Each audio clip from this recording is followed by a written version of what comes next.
को जब बताया जाता है कि उसे डायबिटीज़ है, there is a very important clinical procedure which is done, which is called patient counseling. वहाँ पे एडवाइजर्स एक्सपर्ट्स बैठ के पेशेंट को ये समझाते हैं कि in spite of diabetes, in spite of the fact that he has to now endure it, because उसका कोई क्योर नहीं है, मैनेजमेंट ज़रूरी है, how the quality of his life can improve and remain improved. और उसमें बहुत सारे nutritional practices, lifestyle practices, mentality practices सब आ जाते हैं. And certainly intervention in the diet with omega-3, it's known as a magic molecule, and therefore that is very very essential. Magic molecule एक बहुत ही इम्पोर्टेंट एस्पेक्ट बताया आपने omega 3 के बारे में. मैजिक क्योंकि वो हर फिजियोलॉजिकल, बायोकेमिकल, क्यूरेटिव प्रोसीजर में इंटरवीन करता है.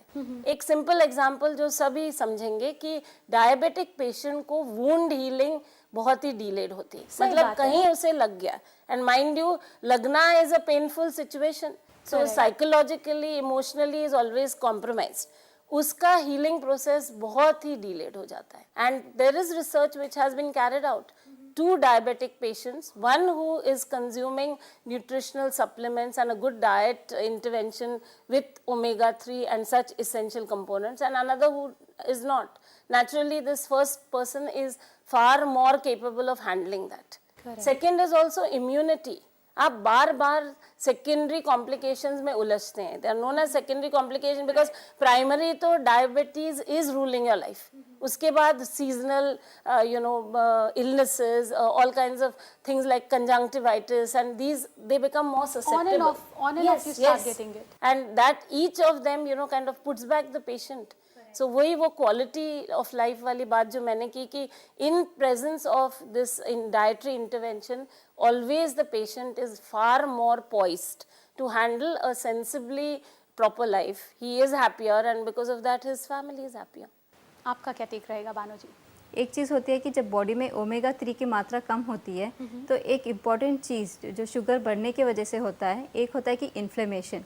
ठीक है, बॉडी के हर पार्ट में जो है इन्फ्लेमेटरी फैक्टर्स बढ़ जाते हैं जब ओमेगा 3 कम रहता है जी. तो इसके वजह से जो है धीरे धीरे एक एक ऑर्गन को करके जो है वो टारगेट करता है, और पहले जलन से शुरू होती है. आप डायबिटिक फूड भी ले लीजिए, पहले क्या होता है कि पहले पैर में जलन, बर्निंग सेंसेशन होता है, उसके बाद में पैर जो है सुन्न होना शुरू होता है.